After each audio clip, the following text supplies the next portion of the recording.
and the future.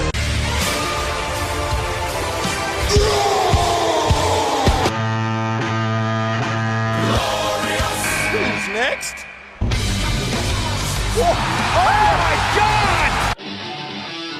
You are listening to Penn State's only WWE talk show, Marking Out with Jason Marcus and Matt Freiler. Marking Out, Matt Freiler and Jason Marcus here on Com Radio. We're back after a week off, and Jason, there's a lot to talk about as usual in the WWE and beyond in wrestling. Man, it's tough to even figure out where to start. I mean, we got Elimination Chamber that happened on Sunday, went exactly as scripted. Roman Reigns with the earth-shattering spear that somehow ended up taking down a man who's been incinerated by a garbage truck. Right. So Braun Strowman gets pinned clean by Roman Reigns in the chamber. Braun Strowman had eliminated 5 men up to that point. I just don't get it. Yeah.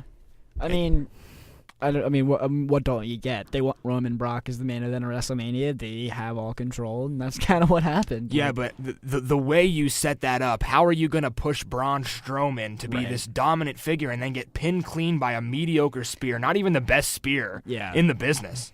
You know, and he gets pinned clean. It just makes him look so weak. Yeah. I mean, to be fair, he's already been beaten clean by Roman on multiple occasions. But I do see what you're saying. They Braun eliminated everybody in that matchup except for Roman Reigns.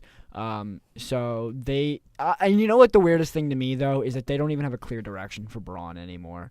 Like we have no idea what he's going to be doing at WrestleMania. I don't think they know what he's going to be doing at WrestleMania. So the men's Elimination Chamber was kind of underwhelming. I don't know if you got a chance. Did you watch the women's Elimination Chamber match? I thought that was really good. The women's chamber stole the show.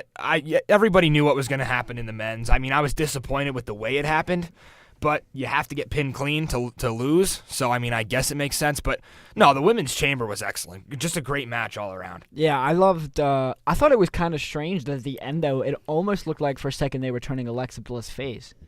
I think they have been. And it seems like with her being paired with Mickie James is kind of a way to turn her back face. But the when she cuts her promos, you could tell they're teasing it because she gets sappy and she gets emotional with the crowd, and then bam. Then, comes her sarcastic comment. She's such a good heel, though. Yeah, she's great at it. I mean, I can, I was fooled. The one promo she cut where she was thanking the WWE Universe and saying, she was just this little girl from Columbus and you could do whatever you want and follow your dreams, and basically giving the Bailey spiel. And then, bam, she was like, never mind, none of you can live dreams. I'm, the goddess, and I'm better than everyone. So, and she is. She is right now. I mean, Asuka's pretty much the only competition for Alexa Bliss. Yeah, I was happy to see her win the chamber because I don't think there's another woman you can put in that spot. That one deserves it more, but also, I'm still kind of underwhelmed by an Asuka-Alexa Bliss WrestleMania match. I'm not really sure why, because they're both arguably the top 2 women in the entire division right now, but I don't know. Maybe, what's your take on that? Do you feel like... I feel like I respect Alexa Bliss, and I understand how good she is, but for some reason, she just doesn't have the star power that Asuka or Charlotte has. I like it better than if it was a triple threat with Nia Jax. I don't really... the Nia and Alexa thing that went on for a long time, and the potential, them ganging up on Asuka. I don't really. I do like the one-on-one, but it's almost like with how strong Asuka's been, and as good of a wrestler as Alexa Bliss is with some of her moves and the way she is in the ring, Asuka's superior, and there's really nobody right now that can touch her in this division, and it's kind of interesting because Alexa Bliss has gotten away with a lot. She has. She's gotten away with ways to win matches that are kind of unconventional. Right. So do they play that? Is there some kind of craziness that happens? Is there a kayfabe injury? You said Who it, knows? But unfortunately I wouldn't be surprised if they add Nia Jax to that match. Yeah. I don't know how much I'd like to see that. I don't know. I feel like that's taking a little bit away from those two's moment. I know Nia's earned it, and she's in a league of her own. There's really nobody else that is a good pairing with her at this point. I think Asuka's going to take on Charlotte, though. You do? Yeah, I think she's going to Smack. Who else are you going to put on? Who else on the SmackDown women's? Becky Lynch. Well, remember, Carmella still has her Money in the Bank contract, and I love that. I love that Carmella still has that case. Ooh, what do you think about this scenario? Asuka wins the women's championship at WrestleMania, and then her undefeated streak comes to an end on the same night when Carmella cashes in. If it's a crazy enough match. Think about it, if it is, it could be. Yeah. Because if she's really beat up and that they just have an insane match where they're just drained at the end, here comes Carmella. I mean, where else are they going to use the case? Right. I mean, seriously, here we are. I mean, it's either FastLane or Mania. Well, the thing is, if Asuka does indeed win the SmackDown Women's Championship, at some point she's going to have to drop she's going to have to end the undefeated streak, and somehow Carmella's going to have to use the briefcase. Well, what do we have we have Charlotte and Ruby Riott. Correct? That's on. I believe, wasn't that? Is that FastLane? I think so. Yeah. Yeah. I think that's the title match for I mean, the SmackDown Women's division I think has been outshined a little bit by Raw, clearly, with what's going on. I think everything on SmackDown has been outshined by Raw. Then again, though, at least the SmackDown Women's division has been one of the best things on the show. I mean, we could talk a little bit about this, Jason. John Cena works 3 nights in a row. He comes to Chamber. Yeah. He comes to Raw, and then he comes to SmackDown. Yep. And we can't even get our Universal Champion at any of those shows. No, he's too busy hanging out with Dana White. So same night of the Elimination Chamber in Vegas. So, a lot of people are saying John Cena in this 6-pack match for the title is going to lose the match via interference from Undertaker. I don't see it happening. I don't know if Fastlane's big enough for that. I don't necessarily know if it's Fastlane. I think it's just the bridge to WrestleMania. Here's the thing. This is going to go either one or two ways. One, that's going to happen, and Cena's going to look like he's going to have it in the bag, and then Undertaker's going to come out, and it's going to be the ultimate swerve, because Cena addressed Undertaker on Raw. Right. And WWE has this thing where if they're not going to do something, they don't even talk about it. They just kind of ignore it. So the fact that he brought it up, to me, makes it seem like there is a plan. I know he said that it's impossible, but if it was truly impossible, they usually just wouldn't even address the elephant in the room. Yeah. So I still think it, until like we've been saying, though, until WrestleMania comes and Undertaker is not there, I won't believe that he's not wrestling on the card. With that being said, I very well could see a possibility of John Cena winning the 6-pack challenge at Fastlane and then adding him to the WrestleMania main event and making it a triple threat, because technically AJ would have his, rematch clause or whatever. Right. Shinsuke's got the win at Rumble. Mm-hmm. So, that's something to do with Cena. Oh, man, though. But I would hate to see that because they've already built up AJ Shin. But and also in fairness, they haven't really built up AJ Shin. They have just kind of said it's going to happen. Well, we'll go into the break with this. I think that right now the position John Cena is in is WWE Creative on Tuesday nights, Monday nights, whatever it may be, is really playing to their casual audience. And I'm talking flipping through the channels. You've heard Ronda Rousey's back. Maybe you stay a while, and maybe you watch on a Monday or Tuesday night once. And then you hear the crowd, who's all marks, booing John Cena out of the arena, telling him, they don't want him there. And you wonder what happened, because you might not have seen John Cena like that before. You thought he was a superhero. So he's in a weird place. It's on one hand, they're reaching out to TV people who it's great for them to see John Cena 3 nights in a row, might get more viewers. But then all of us dedicated wrestling fans, if they were to put John Cena in a triple threat match with AJ and Shinsuke Nakamura, we're going to be pretty much disgusted by that, just because this is the match we wanted to see. Yeah. So it's the match we want to see, but I don't know if it's the match that the WWE, obviously, they have it set up, but I think they are more willing to have just put Cena in there rather than put Cena in a meaningless match. Well, I mean, we'll leave on break with this, but there has been rumors that John Cena and Rey Mysterio could have a WrestleMania match. So we'll come back right after the break. Stay right here. You're listening to Marking Out with Jason Marcus and Matt Freiler on Com Radio. Hey, Com Radio listeners, make sure you stay tuned in this week for all of Com Radio's coverage of the best Penn State sport matchups. Friday at 4 p.m., Penn State men's volleyball takes on NJIT. Saturday at 7 p.m., Penn State men's volleyball is on the road to take on Princeton. Don't miss the best way to catch all of your favorite Penn State sports and tune in all week long here on Com Radio. We are stronger, Lions pride, stand together, blue and white. Lions pride, show the world your Penn State side. Lions pride, you're living, you're loving Lions pride. Shop our winter sale, in-store and online at lions-pride.com and save up to 50% on your favorite Penn State gear from brands like Nike, Under Armour, Champion, and many more. You're living, you're loving Lions pride. Hey Com Radio listeners, stay up to date with everything Penn State by following us on Twitter at PSU Com Radio. The Com Radio Twitter handle has everything you need to know about Penn State athletics and the State College community. Get exclusive behind-the-scenes photos, constant sports and news updates, information about upcoming broadcasts, and more. Don't miss anything from Penn State's fastest-growing student media outlet by following us on Twitter at PSU Com Radio. Com Radio, wherever you are, we are. News, sports, talk.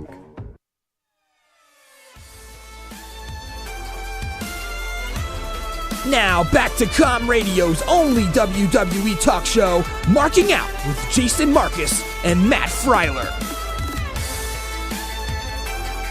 A little bit from the artist formerly known as Shinsuke Nakamura, as we touched on a little bit before the break. Shinsuke had a kind of irrelevant match against Rusev Day on SmackDown, not seeing quite any character build yet.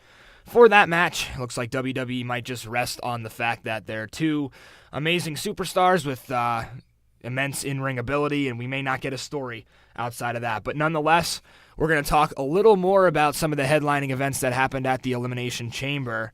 We get a contract signing from Ronda Rousey. For those of you who haven't seen it, even though it's been widely published throughout WWE's social media and everywhere, Ronda Rousey put Triple H through a table. And it looks like that's what we're going to get. Possibly Ronda Rousey and Kurt Angle and Triple H and Steph McMahon in a mixed tag match. So what do you think? I mean, Jason, do you think Kurt Angle is going to be involved in this, or is this just like we're going to get Stephanie and Ronda and then Triple H and Kurt are just going to kind of be there and manage and maybe intervene, or how are they going to position this one? Oh, no, I definitely think it's a mixed tag match. Well, I think they've obviously been wanting to do this match for about 3 years now, but instead of Kurt, obviously they wanted The Rock. If you look at WrestleMania 31, 3 years later, it's finally happening. But that was the plan the entire time. Obviously, they couldn't get The Rock because he's the busiest man in Hollywood. But Kurt is a decent substitute. I truly believe if Jason Jordan was healthy, he would have been facing Kurt at WrestleMania. But now it gives Kurt something to do here. So he's definitely going to be involved. I mean, Triple H didn't just punch him in the face for no reason. Right. Like, he's definitely involved in some capacity, and you'd believe that Triple H is not going to end his WrestleMania streak this year. He's going to be in action, and I think it's going to be in this mixed tag match. But I will say that I believe the whole purpose of Rousey being in the WWE, one, is to get more mainstream attention and more viewers, but two, it's to put over Steph. Oh, yeah, because we haven't seen anything from Steph. I mean, we saw the WrestleMania moment last year with Seth Rollins, knocking her through a table, but there hasn't been any in-ring action from her. So. I'll put my prediction out right now. I think Rousey's first ever one-on-one debut match will be against Stephanie McMahon at SummerSlam. Okay, so a rematch there you'd see without the mixed match. Yeah, I think they do a mixed tag match at WrestleMania, and I think they do the one-on-one blow-off at SummerSlam. Yeah. And you wonder how far down the road we get Asuka and Ronda Rousey if the plan is to put the Raw Women's Championship on Asuka at WrestleMania. Yeah, I don't know. Who's going to be the number one contender? It'll be interesting to see what their plan is for Rousey, because they have said that she signed a full-time contract, but what is she doing live shows? Is that what that means? Like, is she going to actually be put in the division? Because to me, she's just more of like a Brock Lesnar type where like she's just a special attraction. But she'll be around more. She will. I just, this Brock thing is so frustrating, and it's so unique to, what it is to be a part-timer with a title. Mm-hmm. I don't know. I think Ronda's going to be around a lot more, at least on weekly television. I don't know about the live circuit, though. That's kind of a reach. But yeah, transitioning on a little bit here. I mean, we talked about the Ronda Rousey thing a little bit.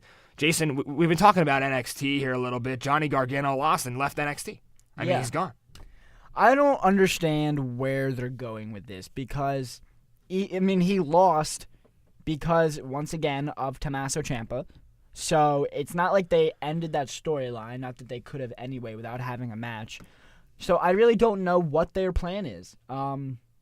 Do they feel that this is going to transfer over to the main roster? Because if that's what they're thinking, I think they're sorely mistaken. This is only a feud that hardcore wrestling fans are behind. I don't think any casual fan is going to know nor care about a Gargano-Ciampa match. So I'm not sure what they're thinking. Does you honestly believe that Gargano is not going to be at the takeover at WrestleMania? Well, I don't buy that. Where's the main roster debut? Usually when they do something like this, you're going to get a main roster debut fairly quickly. Right. So that's what I'm saying. Do they think this is going to be a WrestleMania thing? Because I don't believe so. I mean, they got to do something to compete with what's going on right now with the Bullet Club, right, which I know we haven't talked about a lot on the show. We wanted to talk about it last week, but we got canceled because of a sporting event and other things that went on. So we're going to touch on it a little bit now, and you mentioned it before, Jason.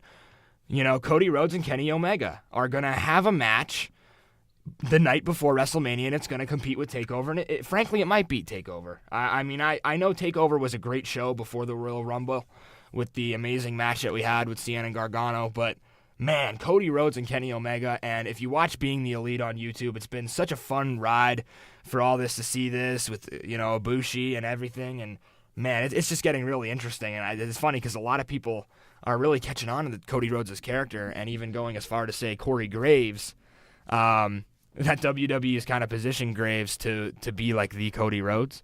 What does that mean? I mean, he's gotten comparisons, and he's responded to him, Corey has. He said, hey, I love Cody. Like, Cody's the man. I think I know what tweet you're referring to, but I think that was only because he dyed his hair blonde. Yeah, but, I mean, if you look, I mean, the attitudes are similar. I mean, obviously the characters aren't, but I don't think it's any deliberate attempt either. No, but they are similar. They're just by coincidence. They are kind of similar, and it's good to have. But yeah, back to the Cody Rhodes Omega thing. TakeOver's going to have to step up and be good because Triple H right now, as you said, that was a direct shot at Triple H to book that in New Orleans the night before Mania. Well, right, but that's also why I don't see how they don't have Gargano-Ciampa on the NXT TakeOver match. So if anything, this is just more reason to tune into NXT because there's clearly unfinished business here. So now we got to see how they resolve this because on one end he's supposedly gone from NXT, but on the other end he can't physically leave NXT without resolving this match. So I don't know.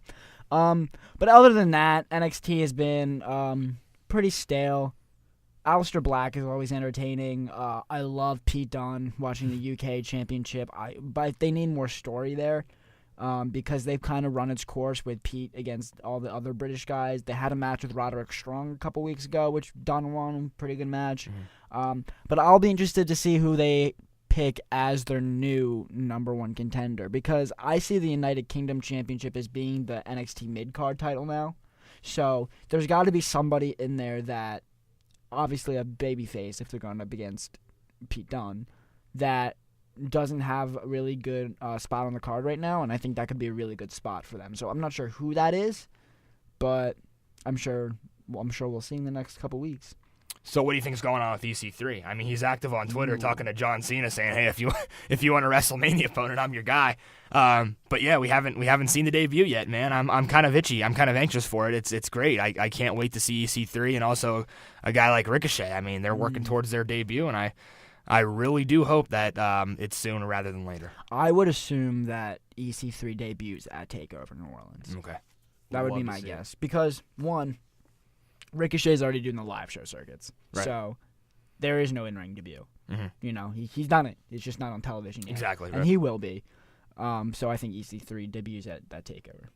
All right, well, coming back from the break, we'll talk more about SmackDown Tag Division, the Bludgeon Brothers, possibly getting themselves in another feud with the Usos and the New Day. We also got a little more closing thoughts coming up here on Marking Out. Stay tuned here on Com Radio.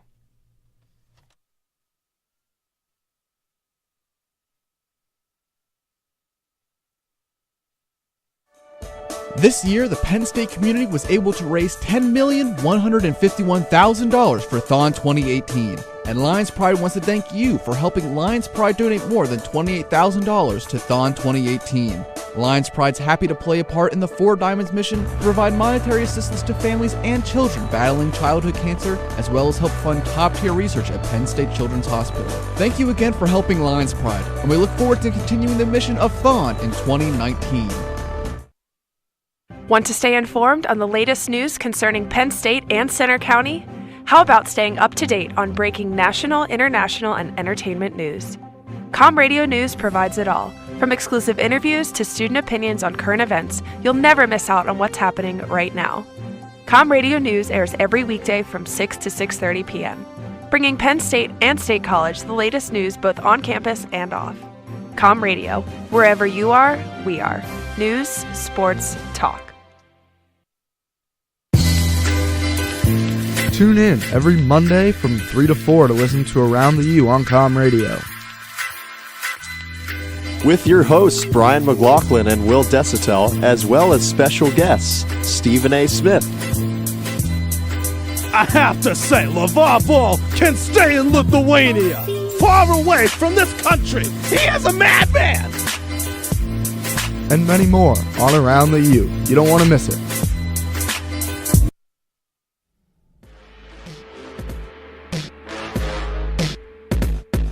Now back to Com Radio's only WWE talk show, Marking Out with Jason Marcus and Matt Freiler. Back here on Marking Out, Com Radio's only professional wrestling talk show. Matt Freiler here with Jason Marcus. Coming to the final segment of our show here, I know we promised you to talk a little bit about what's going on in the tag division in 205 Live, but we'd be remiss not to talk about something that's been pretty crazy right now. I'm pretty sure Brock Lesnar was scheduled to be at the Raw after Elimination Chamber. Now, that didn't happen, and it was in Vegas, which Brock was in Vegas, and what we got instead was a picture uploaded to both Dana White and, just Dana White's Twitter, just with Brock Lesnar hanging out with a UFC shirt on. Yeah, I don't know if this is a shoot or if it's work. I would think that if it's probably a shoot. But how do you get Dana White involved in me. that? Huh? How do you get Dana White involved? Well, who's to say that picture's recent? Yeah, but that's his brand. I mean, who's paying? I mean, who's getting? Dana White's not going to work with Vince McMahon. He's not going to work with anybody from the WWE. Are you sure about that? I'm almost positive, Jason. Think that about there's this. No way. Think about this. Vince is a businessman, right? How much business does it do to have the WWE Championship against Brock taking the WWE Championship to a UFC fight? Actually, I don't know, because if he loses, then it's really bad. I don't know how the worlds coexist, and you get this Bobby Lashley news where there's reports coming out where, yes, Bobby Lashley is going to be in the WWE, and you assume that he's going to want Brock Lesnar, and if that's going to be a stipulation of his contract where he says, okay, I'll sign if you give me Brock down the road somewhere, but what about Lesnar's contract? I mean, it's done. I mean, I'm pretty sure it expires after WrestleMania. It does, indeed. So if we're getting this stuff with Dana White, and he was supposed to show up, and something didn't work out, it seems like a shoot just because Roman isn't that good to react to something that genuinely. I mean, there's a lot of people who are. John Cena's good enough to do something like that. There's some other superstars on the roster who I would trust with that promo. I don't trust Roman with that promo. I mean, I don't know. Do you put it past Paul Heyman to brainchild this entire angle? Absolutely not. I was going to actually mention that even more than Vince, Paul Heyman is behind this whole thing. I mean, this is his creation. This is his brainchild of what's Brock Lesnar supposed to be. So I agree with that completely. And I just think I don't see how you get Dana White involved in it though. I mean, that's his Twitter account. That's his logo on Brock Lesnar's shirt. I don't know what's in it for Dana White. Well, to do because that. Brock's going to go to the UFC after this. So you need to make Brock as big of an attraction than he already is so that when he goes to UFC, he's a big, big attraction. But does Brock need the WWE or does the WWE need Brock? That's the question. I think the WWE needs Brock. Mm-hmm. So if that means, in order to keep Brock, if that means you got to let him go to UFC and do whatever he wants to do for a little bit and then come back, then I think that's what they're doing. Just don't do it with the title. Right. Because us who watch this stuff are getting kind of frustrated with the way things are going. What do you think about this possibility? And I think this could happen. What do you think about the possibility of a shoot UFC fight between Brock Lesnar? No, but listen, Brock Lesnar and Conor McGregor. I've always said, Jason, that Conor McGregor and the WWE would be the perfect marriage. Right. And I think that he's the perfect character. Don't even change it. Mm-hmm. Don't even change him. I mean, he is in the flesh. He is a WWE star. So, yeah, I'd love to see it. That sounds like a WrestleMania match to me. Yeah, it does. Not a UFC, because I think it'll have to be a work. Right. But I can easily see Conor McGregor doing a one-off WrestleMania match against Brock Lesnar. You can even book it as a UFC fight, and for those of you who obviously are listening to this on radio, that was highly in quotation marks. But I could definitely see them doing something like that, make it feel like a shoot. But well, you look at the special guests at WrestleMania, in the past. Mike Tyson specifically comes to mind. Mike Tyson kind of always, talked about WWE superstars, and he was a fan. I wouldn't go to say he was a massive mark for wrestling, but he liked it.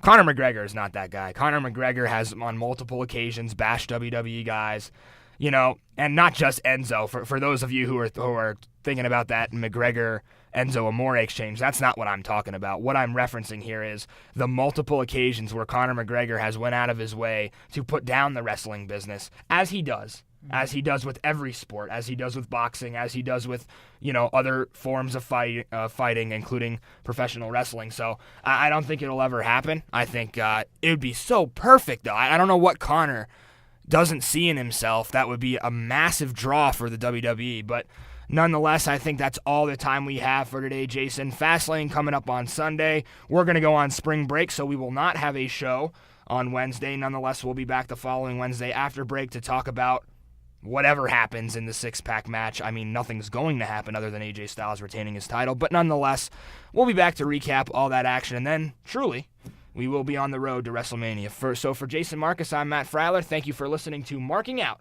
on Com Radio.